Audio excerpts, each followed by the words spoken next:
What is America's endgame in Syria? This is the most important question to which no one appears to have an answer. Look, Syria is a mess. Nobody disputes that. But the reason why it looks like the Russians and the Assad regime are winning is because they are the only group on the ground that has a clear endgame in mind. The Americans and the Western powers have no concept of how they want the Syrian conflict to end. The Assad regime knows how it wants the conflict to end. It has been preparing for the challenge to its authority for nearly half a century. Go back to 1970, when the father of the current president, Faisal Al Yafai, came to power. In the years before 1970, there had been 7 coups in Syria. In the 45 years since 1970, there has been not a single one. The regime has been preparing, father and son, for this moment, this challenge to their authority for a long, long time. ISIL too know exactly how they want the conflict to end, with the carving out of a caliphate.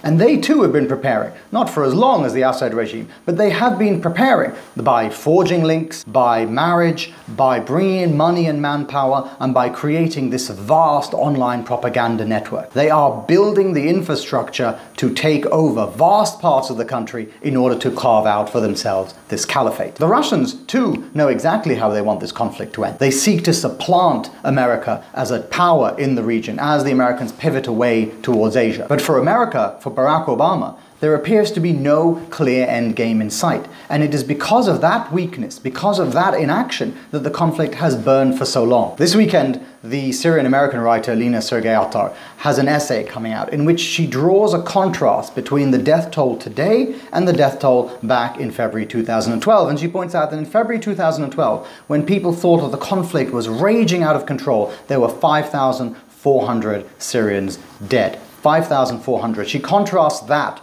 with what is happening today. 250,000 people dead, 11 million people displaced. And she asks the question, if we don't fix the conflict now, are we going to look back in a year, in 2 years, and say, were there really only so few people dead in 2015? That is the essence of the question and the essence of the problem. And it is a point that I and many others have been making for years now, that the Syrian conflict cannot be contained. It cannot be contained in the way the Lebanese civil war was contained. This conflict is going to burn out of control. Already it is straining the Arab region, straining Jordan, straining Lebanon. Iraq has been affected. Turkey has been affected. Now the refugee wave is reaching Europe. This is not a conflict that can be confined within the borders of Syria. And with the entry of the Russians, it is only going to get worse, not better. The Syrian conflict is the single most pressing humanitarian problem on the planet.